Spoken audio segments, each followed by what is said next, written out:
Good morning, everyone. We're continuing here in the words of the CHOFETZ CHAIM. We're talking about when you see somebody do something wrong, between him and his fellow man, what you're allowed to say, what you're not allowed to say, and the CHOFETZ CHAIM is very clear over here. You must be so careful what you're going to repeat and what you're going to say about this person's actions. And he says like this, let's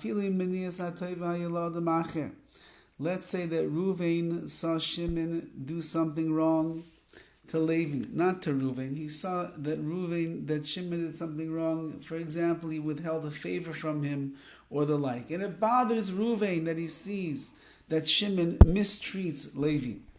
And therefore, when Ruvain decides that he wants to tell over these words of Lashon HaRa, he convinces himself, I'm only telling this over Lekinas HaEmes. I want to uphold the truth. I'm not saying he's such a bad person, he did so bad. Rather, I see that Shimon was wronged by the actions over here, that Levi was wronged by the actions of Shimon, and therefore, in order to uphold the truth, I must explain what was done wrong. All the more so, let's say that Ruvain himself is the one that had some kind of detriment from the actions of Shimon. Shimon didn't treat him in the right way. He didn't do a favor for him, something like that. And he now wants to say something. Lekinas HaEmes, I have to uphold the truth. People should know that this is not the way that you didn't behave. Certainly, says the CHOFETZ CHAIM, Reuven is not allowed to go and disparage Shimon as a result of his actions. Even though he's saying it's all Lekinas HaEmes, it's for the sake and the passion that I have for the truth, we can't trust ourselves that we have the right intentions. And somebody who transgresses this prohibition, besides the fact that he transgresses the prohibition of Lashon HaRa, you should know that he also has transgressed the prohibition of leisitor, which means you're not allowed to bear a grudge.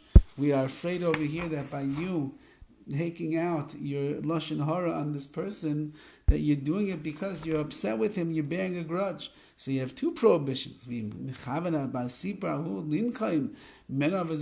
furthermore, says the CHOFETZ CHAIM, if Reuven is telling over these words of Lashon HaRa about Shimon, has in mind to take revenge against Shimon, you did this to me, I'm going to do this to you.